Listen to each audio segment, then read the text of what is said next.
Hey there, and welcome to season 2 of my story. This is our second episode. Last time in season 1 of my story, what I did was I started off with a little bit of my story, introducing who I am and what I'm about, as well as some of the things that I had gone through, exposing how God was a part of all of it.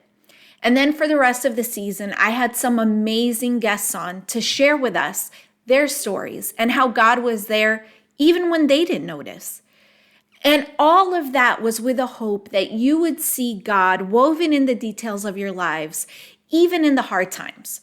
So if you haven't watched season 1, I would really encourage you to do it. It's available on YouTube and all of the podcast channels. It's available on YouTube and all of the podcast formats. So whatever it is, wherever it is that you like to listen to podcasts, you're able to listen to them there. So in this second season, what I'm going to do is share more about my own personal story. Hi, I'm Andrea John. I'm a wife, a mom, a daughter of God, an entrepreneur.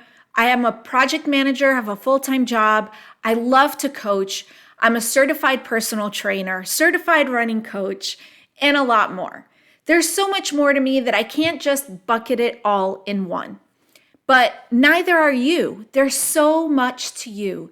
And all of that deserves to be exposed and out there. Don't put yourself in a box. I'm not in a box, and I want to encourage you to step out of your box.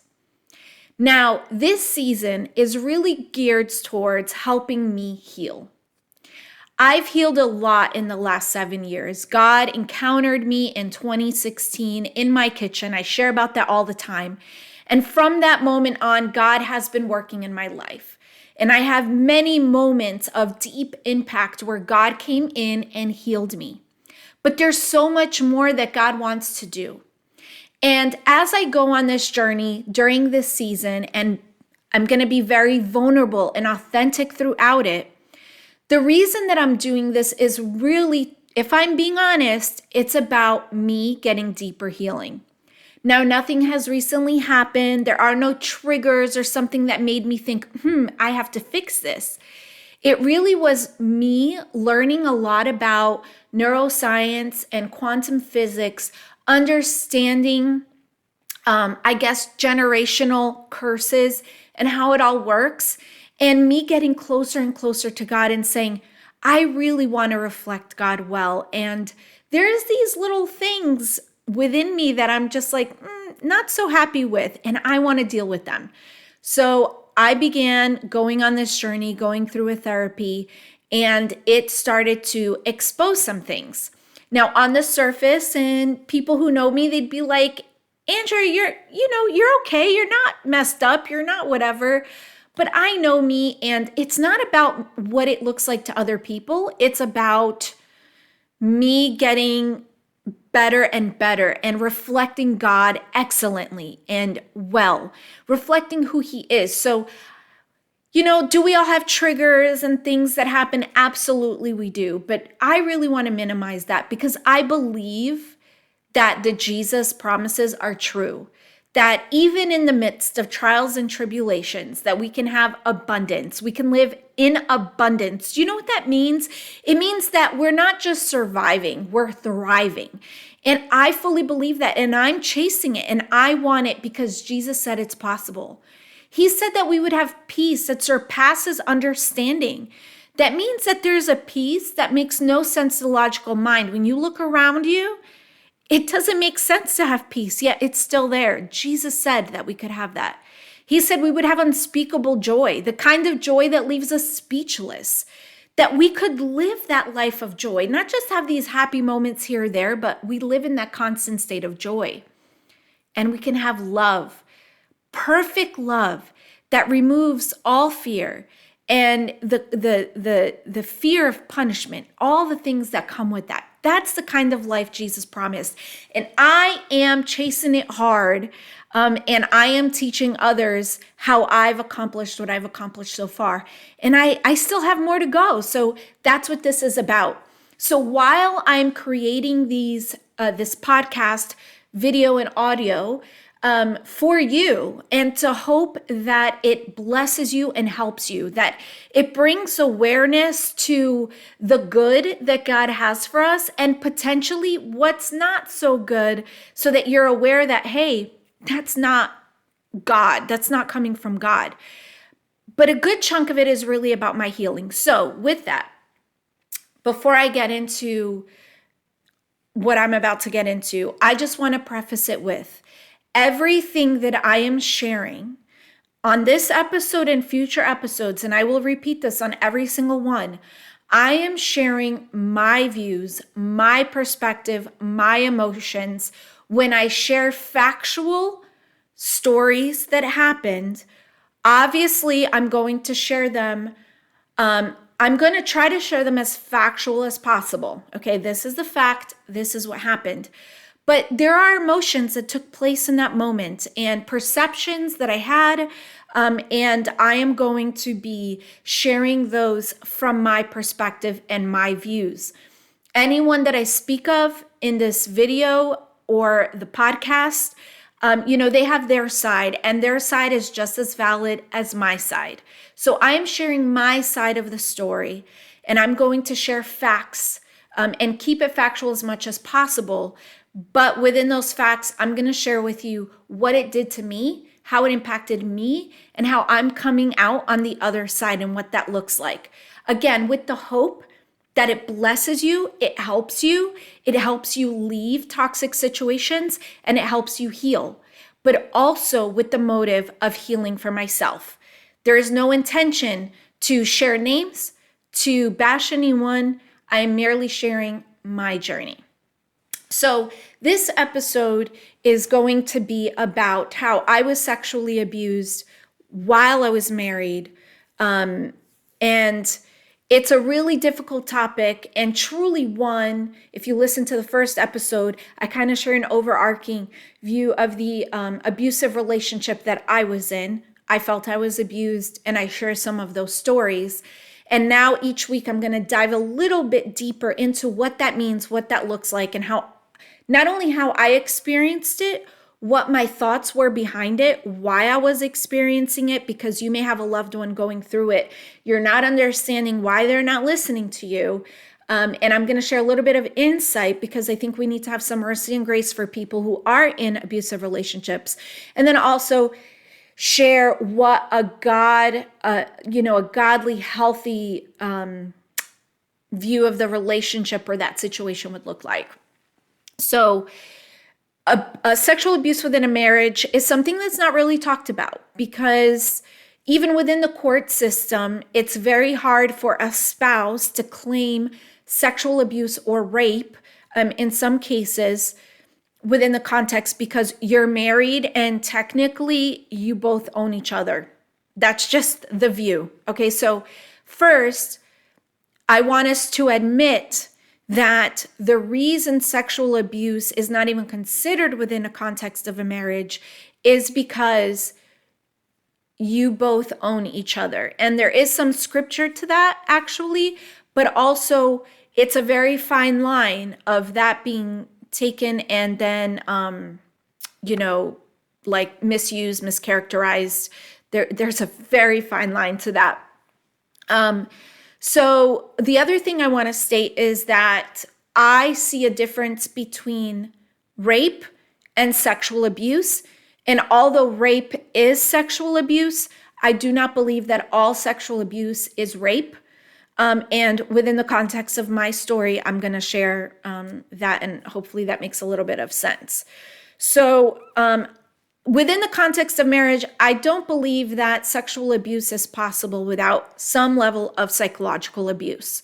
At least within the context of my story, psychological abuse preceded the sexual abuse.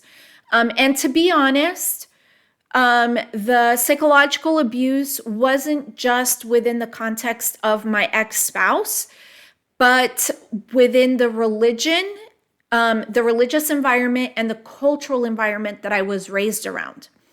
So I'm going to give you a story to kind of lead us into the sexual abuse, but I want to share with you this story for you to understand where I was coming from and what my thought process was going into a marriage, but also allowing myself to be abused sexually by my own husband at the time.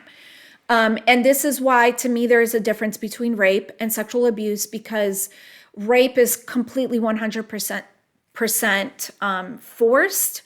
It's violent, in my opinion. You're being, forced to do it. And then within the context of a marriage, it's in some ways, there is some sort of consent going on. But again, that's why there's psychological stuff going on before. So I was 5 or 6 months pregnant. I don't remember how far along I was. And I had a very difficult pregnancy. Okay, I was sick all the time. I mean, I would vomit multiple times a day. Brushing my teeth was always a huge effort because I would puke right after. I was swollen all over. Me and pregnancy just did not do well. Okay, so as you can imagine, feeling that way, the last thing you want to do, right, is have sex. And it was about 5, 6 months pregnant, and the pastor to the church I was going to called me into his office, and my ex was there. So he was my husband at the time. And the conversation that happened was that my ex had gone to the pastor and complained that I wasn't having enough sex with him. And what preceded was a conversation about how I'm the wife and I have to give him sex. And I should do it probably every other day to every 3 days. And I am not exaggerating. This was a conversation that happened. Because if men don't have sex, they get angry. And as the scriptures say, this is what I was taught, as the scriptures say, if I don't have sex with him, I'm handing him over to the enemy and causing him to sin. And there are scriptures behind that. So I was told. And that I had to have sex with him, because if he sinned, because I wasn't having sex with him, it would be my fault. I'm basically allowing the enemy to work in his life. And he also shared with me that his wife knew very well that she had to have sex with him every few days. And if he started to get a little temper tantrum or started to get a little feisty, that all she had to do was give him sex and he'd be fine. So to some of you, this may sound very normal. And to some of you, you may have your mouth open like, what in the world is happening right now? Yes, that was the church mentality I grew up in. That was the culture I grew up in. It was both of it. It was a very misogynist, religious environment, and very misogynist culture, especially. The religious and cultural environment together, because I was raised in a Brazilian Portuguese church, majority Brazilian, it breeds misogyny, okay? That's just the reality. It breeds misogyny. When you're mixing extremely religious beliefs with cultural beliefs, misogyny is the way to go. Okay, so that's what I was told by the pastor, and so I'm sharing that because I need you to understand that when I say I was forced to have sex and perform sexual acts, it was consensual, but because I was conditioned, programmed, and psychologically led to believe I had to do it, whether I wanted to or not. I had to do it. Okay, that's where all of this comes from. And, there's a verse in 1 Corinthians 7:5. I'm actually going to read it because a lot of times the scriptures are used as a weapon. We always say the word is a sword, it's a weapon to be used. But it's not a weapon to be used against people. And a lot of times the scripture is used as a weapon against people, and that's not the scripture's intent. So I think it's important that we understand the scriptures and that we read the scriptures for ourselves and we know how to defend ourselves, because when the scripture is used as a weapon against us, it is false and it's a counterfeit. Okay, that's not how it is. So in 1 Corinthians 7:5, it says, stop depriving one another. This is talking about marriage. So before this, talking about marriage. Stop depriving one another. So the idea is that it's talking about sex, except by agreement for a time, so that you may devote yourselves to prayer. Like, I know people back then who used to have sex, they used to fast and then not have sex with their spouse while they were fasting because they felt like it was dirty. And may I just say this? Sex is not dirty. We're teaching our kids wrong within the context of church. Sex is not dirty. Sex is sacred. So they're two very different things. So I digress.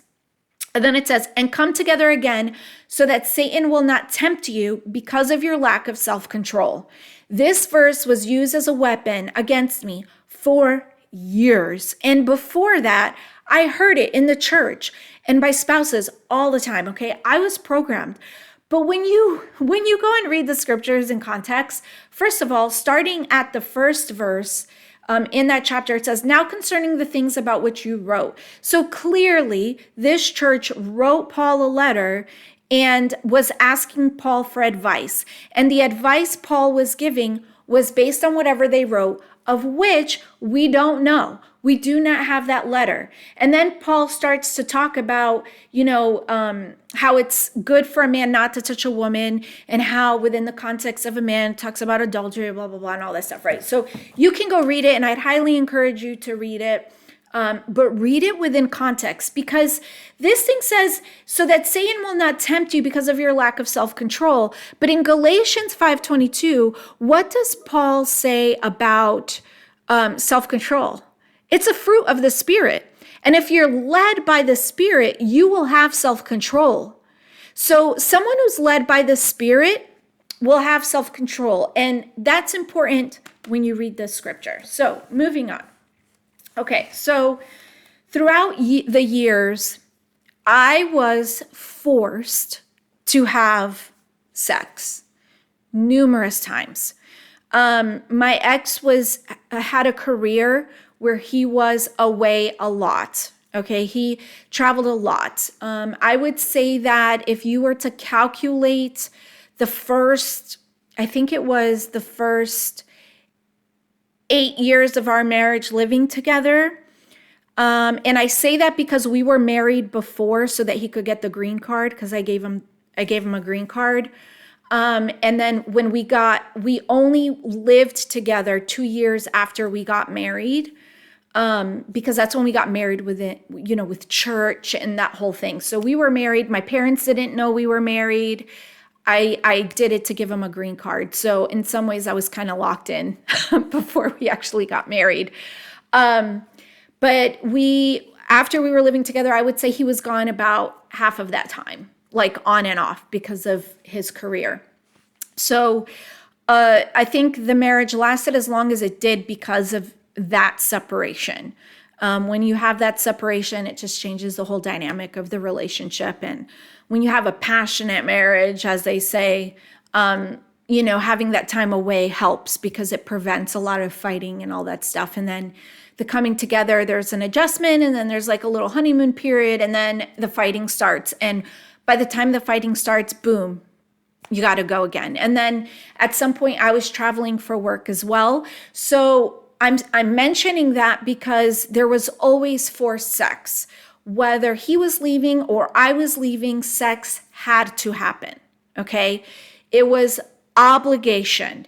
There was no not wanting it, because if it didn't happen, then I was opening the door for him to have sex with somebody else. Basically, that was the concept. Now, not only did that happen, and I'll share another piece of that in a second, there were different types of sexual acts that occurred that were painful against my will, because I'm his wife and I'm supposed to satisfy his sexual needs. In essence, I was his object. I belonged to him. He owned me and he could do whatever it is that he wanted to. That thought was not just on him. That thought was me too. Okay, that's how I was thinking. So there were times where sex was happening and I was crying during.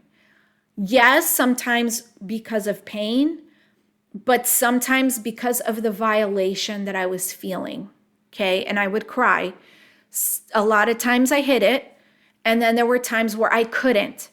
And I'd go to the shower immediately after and I would cry. And if he caught me crying, then I was berated with of words that caused me to feel like I was a horrible wife because I didn't want to have sex with him. Why didn't I want to do that? I'm such a horrible wife, and all of that. So that's not healthy. That's not healthy at all, okay? You, as a wife or as a husband, yes, the scriptures, even if you read that passage in 1 Corinthians, Paul's advice is, you're one, you don't belong to each other, but this isn't about saying someone's allowed to take something from you. This is about you give something to someone. And those are two very different concepts. And if someone is taking something from you, then are you really giving it? You're not. Love is about giving. Love is not about taking.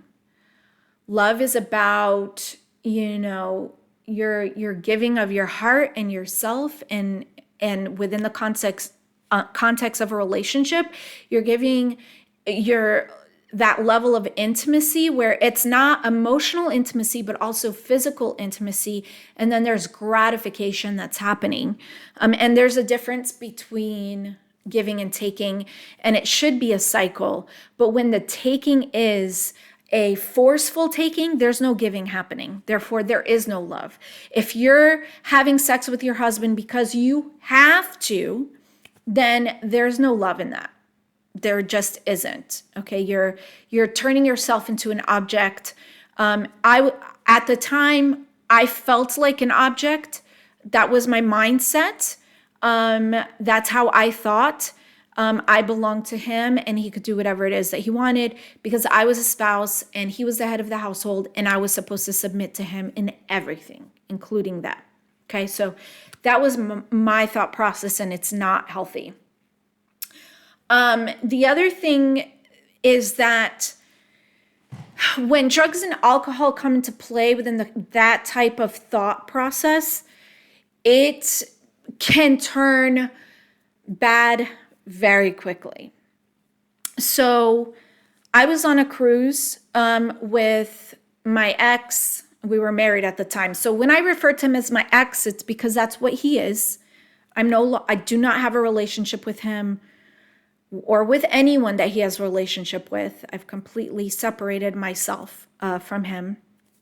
And so whenever I talk about this stuff, we were married at the time. So he was my husband at the time. Now he's my ex. So my ex was there, my two daughters were there, and his father was there. And I was so excited. His dad had been living with me, and his dad was like my dad. I loved his dad, and he was a huge support system to me because he knew everything that was going on. And that's why he came to live with me. I begged him, I need someone to come because I'm losing my mind and I don't trust him with my kids. And that's a whole story that maybe I'll dive into in a future episode.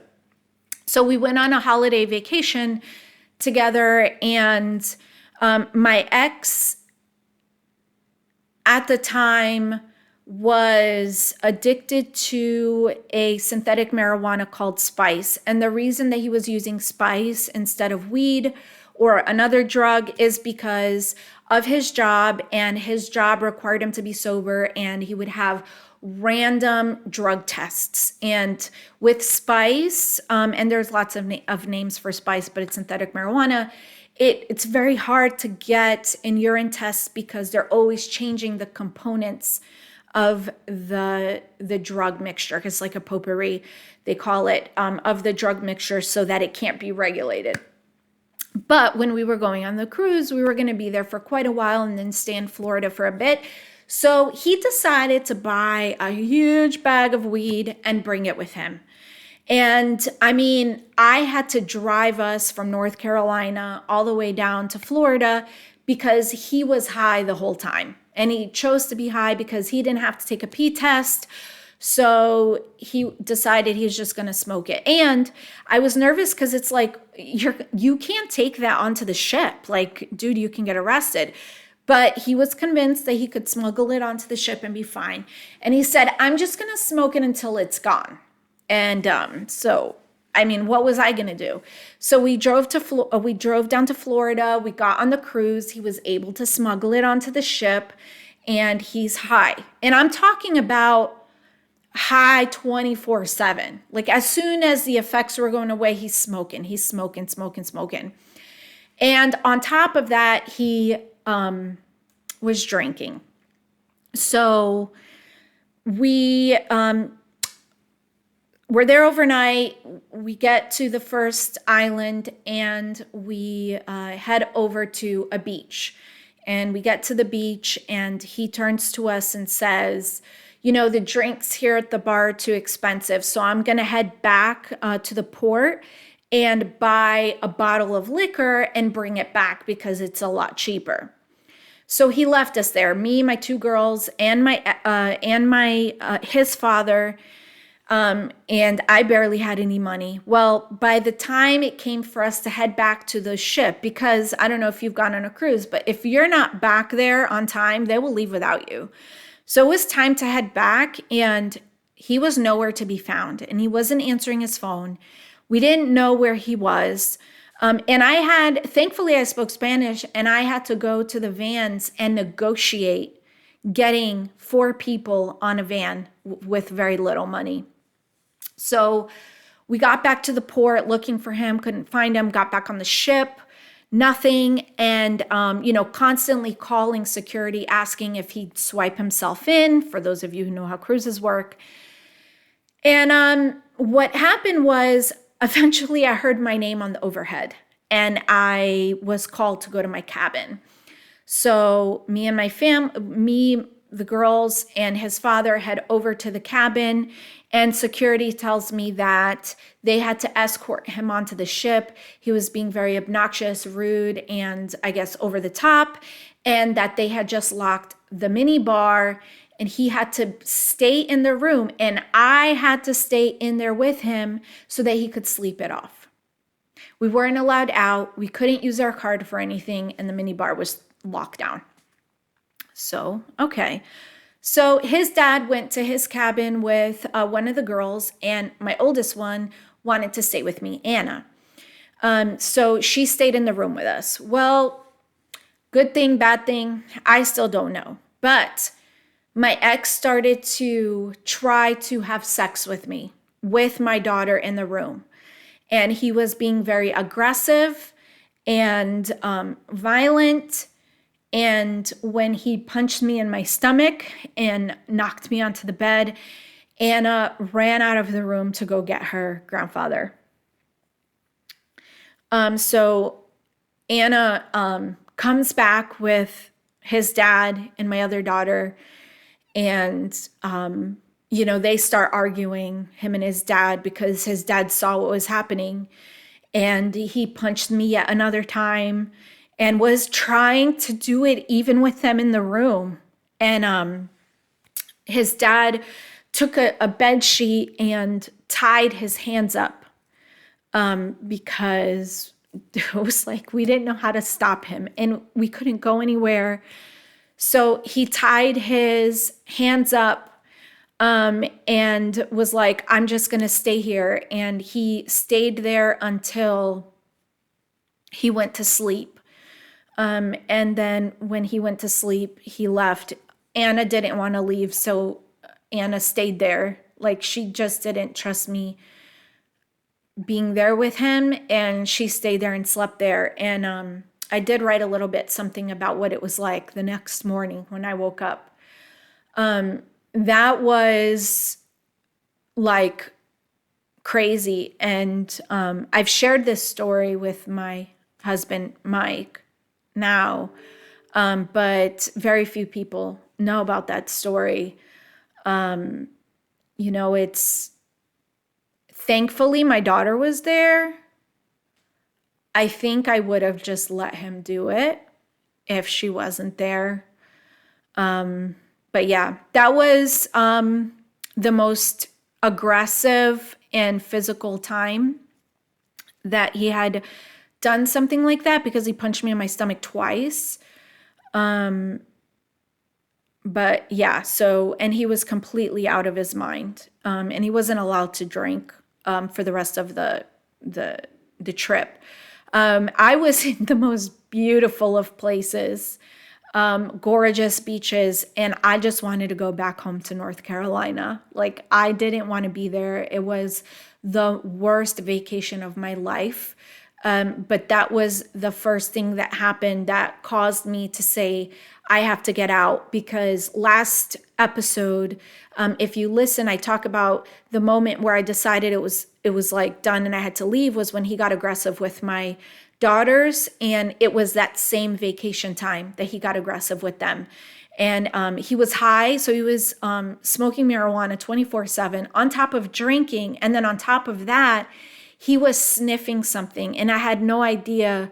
Like, he went to the car one day and just sniffed something, and he was already high and drunk. And I was just like, wow, this is really, really bad.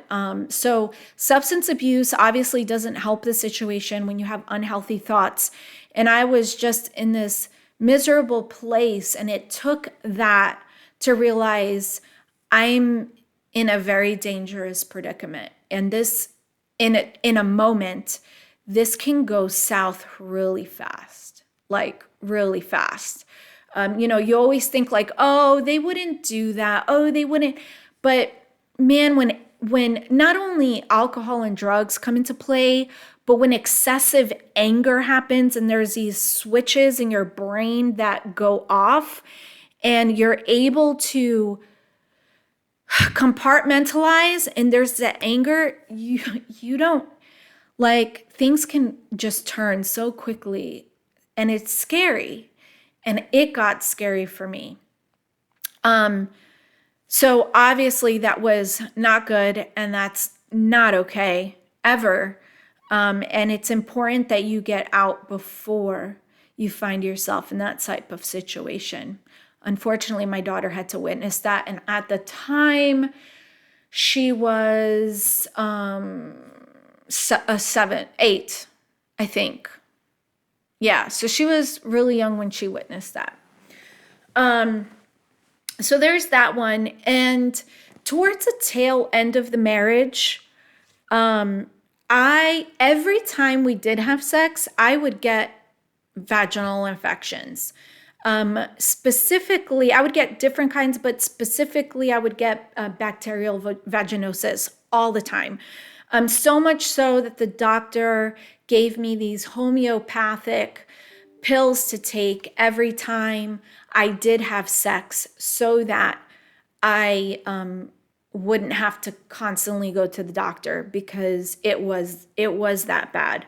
When I was on vacation, things like that, it was just every single time. And he would make me feel bad for getting infections. When I would get an infection, he would say how, oh, it's because I'm allergic to him, and kind of make me feel bad, like it was my fault that I was getting the infections. And I went to the doctor, I took out my ID, I changed my birth control. I did all these things thinking that somehow I was to blame and was the cause of these infections. Okay, so this is where I'm saying that there's psychological abuse that precedes it, and you start to feel like it's your fault. So, I mean, it was constant all the time. Well, in January of 2015, when I asked him to leave, I was ready to end the marriage. I realized it was really toxic. He had this place that he was able to live at for free. Thankfully, made it a little bit easier on my conscience to have him leave because then he wasn't on the streets. And yeah, I did care. That's the one thing, like, when you love somebody and then the relationship turns abusive, even though it's not really love and it becomes this unhealthy attachment or dependency to the person, they see it as love. So it's very easy for us to look and be like, that's not love. But when you're in it, you really do feel like it's love and you really do care about the person. Like, you married them for a reason. You know what I mean? Like, you know things about that person that other people don't know that intrigue you and that you fell in love with. That's just the reality of how it was. So I asked him to leave, and he got arrested for larceny. He was extremely drunk driving, but he got arrested for larceny like 2 weeks after that. Well, I would say 2 months after I had him leave, and I shared this in my story video from season 1, so you could go back and listen to it. I'm going to share it from a little bit more of a vulnerable and authentic perspective now. But I had someone over the house that I was coaching. They're Christian, and I was a fitness trainer at the time, so she was over for a coaching session, and I get a knock on the door. And just before that, my ex had come to pick up the girls because he was gonna stay with the girls for the weekend. Because again, we weren't living together. So he came and picked up the girls, and he left. And then I got a knock on the door, and it was the health department. And I go down, and he tells me, have you been told that you've been exposed to syphilis? And I said, what's syphilis? I didn't know what syphilis was. Like, I was raised in the church, knew nothing about sex or STDs or anything like that. I was not sexually promiscuous. Like, I didn't know. So I was just like, what's syphilis? And no, how would I know that? And he said, your husband came in and he has an infection, and we told him that he needed to tell you that you may have been exposed and you needed to come in for testing. We've been trying to get a hold of you, but he gave us the wrong number. I believe he was just here in a white car. And when I asked him if he knew you, he said no, he didn't know. And he knew something was off because of the way he was behaving. So he went to the clubhouse. We lived in apartments at the time. And he went to the front at the clubhouse and waited for him to leave. And when he saw him leave, he came back. So the person I was training was a nurse. So I asked the gentleman to give me a moment, and I go and I ask her, like, hey, what's syphilis? And she said, don't worry about it. I'm just confused because the health department doesn't usually make house visits. They usually call. So let's make sure this is real. And she told me what to ask him and how to validate that he was truly from the health department. And she told me what to ask because I had no idea what was happening. So I go downstairs and I ask him, and she's listening.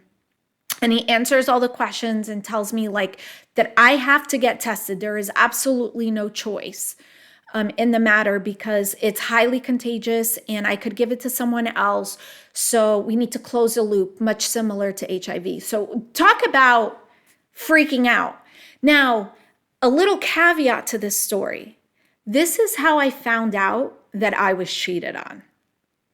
Okay? The health department coming to my door and telling me that I was exposed to an STD. That's how I found out that my ex was with other people, and clearly not so clean people, okay? Which wasn't a big shocker, and I'll share about that in the future. But I went up and I told her, she heard, and she closed her notebook and said, hey, our meeting's done. We're going to pray right now. And that's one of the reasons I shared that story in season 1, was because that was a moment where God was there. And I can't say I didn't see him, but he totally protected me in that moment by having that person there with me. And she prayed for me when I needed it.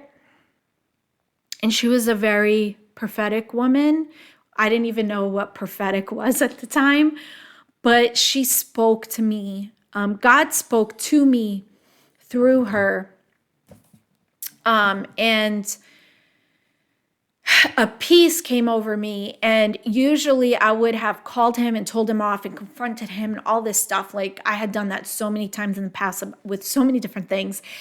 But the peace of God, the peace that makes no sense to the logical mind, totally filled my soul. And that whole weekend, he was with the girls, and I didn't even contact him or call him. What I did was I realized, because now I had this knowledge of he's been cheating on me and putting me in harm's way by exposing me to STDs, because he was coming home after nights of drinking and forcing me to have sex with him when he was having sex with other women when he was out. And there were times he wouldn't come home till the next day. So now the sexual abuse was complicated and twisted, because now I'm having sex with someone who's exposing me to things that are harmful to my health, and knowingly doing it, and clearly having unprotected sex with someone else, and then coming home and forcing me to have sex at 3, 4 o'clock in the morning because he's drunk and he wants it. And I did go get tested. The first test came back inconclusive, so I wound up getting the shot. And after that, my tests came back negative after some time.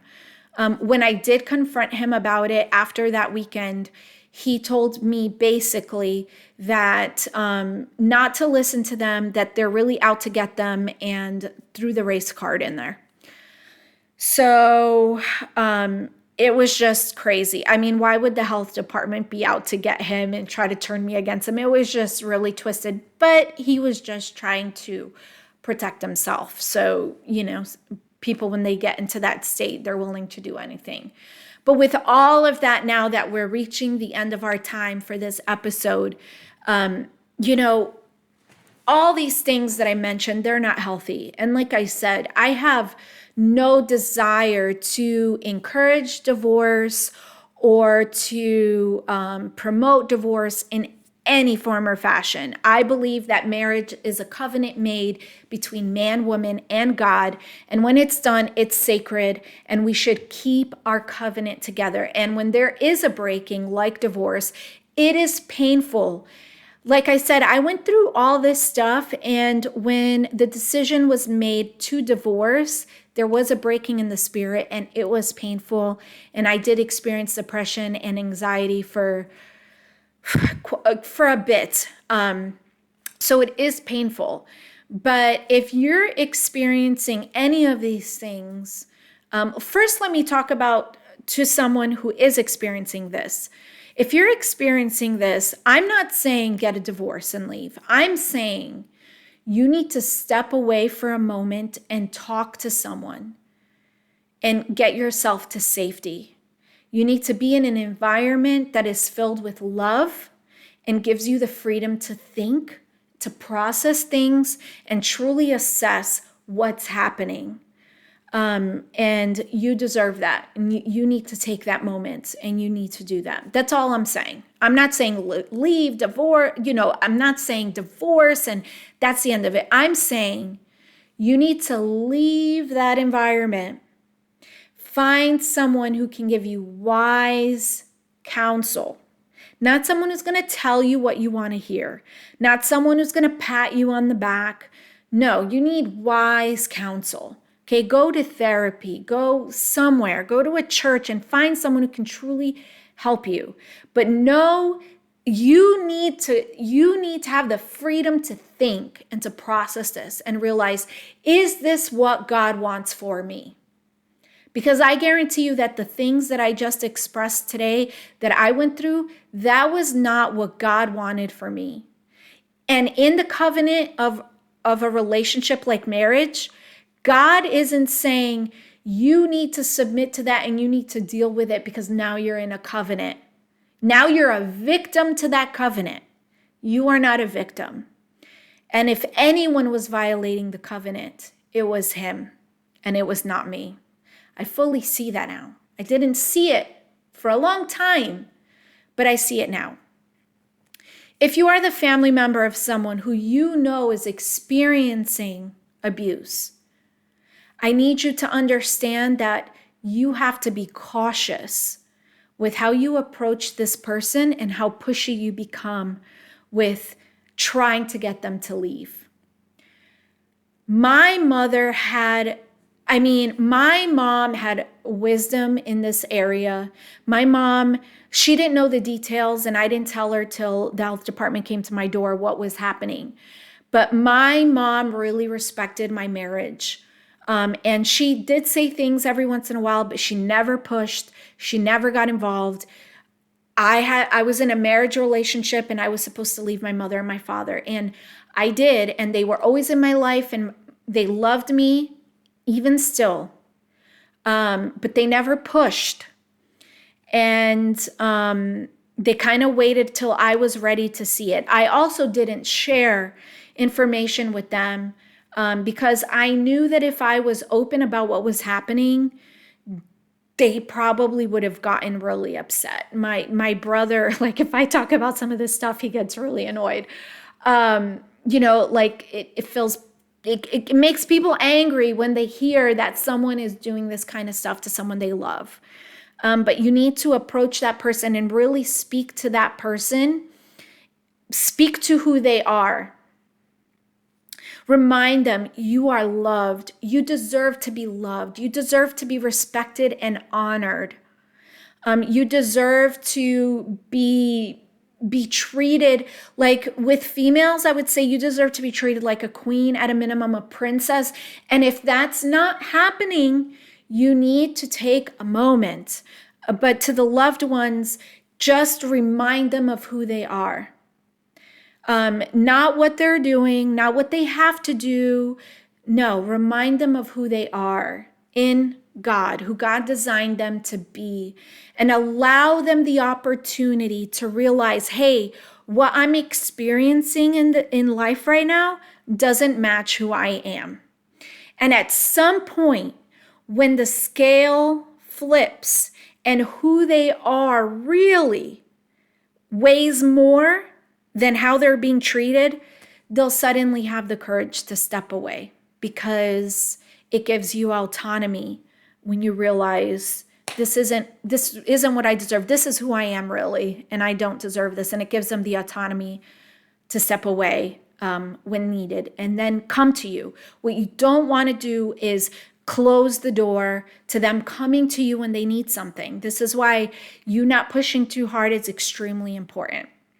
So that's the advice of someone who's been through it, and how to reach someone. If you have questions, you're always welcome to message me or contact me.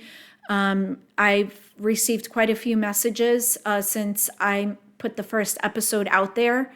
I'm happy to help. I don't have all the answers. My experience isn't like everyone else's experience. Everyone experiences things very uniquely. Every situation is a situation. But there are some guiding points. And I hope that some of the things I shared today, that you can see clearly how those things are not healthy, and how you deserve to be respected and honored every day. So guys, that is it for this week. I know I covered some heavy stuff. This is not easy for me to talk about, but I can say that I can see the healing when I can talk about it and not feel angry about it or cry about it. It gets a little emotional sometimes, but it doesn't even feel like me anymore. Like, really, that was me. I went through that. It's just, I've gotten to that point, and just know that if you're someone experiencing this, or you've just gotten out of it, it does get better, and healing is possible. Healing where it doesn't hurt anymore. It doesn't affect your life anymore in a negative way. If anything, it fuels you to be better. It's not possible without Jesus. I'll be honest with you. Jesus has been my everything, and I've only been able to get where I am because of him and because of God and the Trinity, Holy Spirit, all of it. So just deepening my relationship with them has helped me to heal and get to where I am now, where I can talk to you about it without resentment, without anger, without pain, and without desire to destroy another human being, because I can't say that was the case a few years ago. So that's it, guys. Again, my name is Andrea John. I am a person just like you. I love Jesus. I am seeking after him. I am going after him, and my pursuit of him right now is bringing healing into my story. And I hope that my healing story can be of hope and help to you, so that you can be drawn closer to God and know that he loves you so much, and he has all good things for you. And this bad stuff that you may be experiencing, he doesn't want it for you, and he's not asking you to tolerate it. He's not. God would never ask you to tolerate pain for his sake. The sacrifice has already been made. You do not have to sacrifice for him. You are not anyone's savior. You cannot save anyone. That's Jesus' job, and he already did it. But what you can do is be a helper to someone, and to be their helpmate and their partner in life, and that's what being a spouse is. So guys, you have a wonderful week. Reach out if you want, and let me know if you have any questions, because I'll be more than happy to address questions in the next podcast. So I'll see you guys next week. Bye.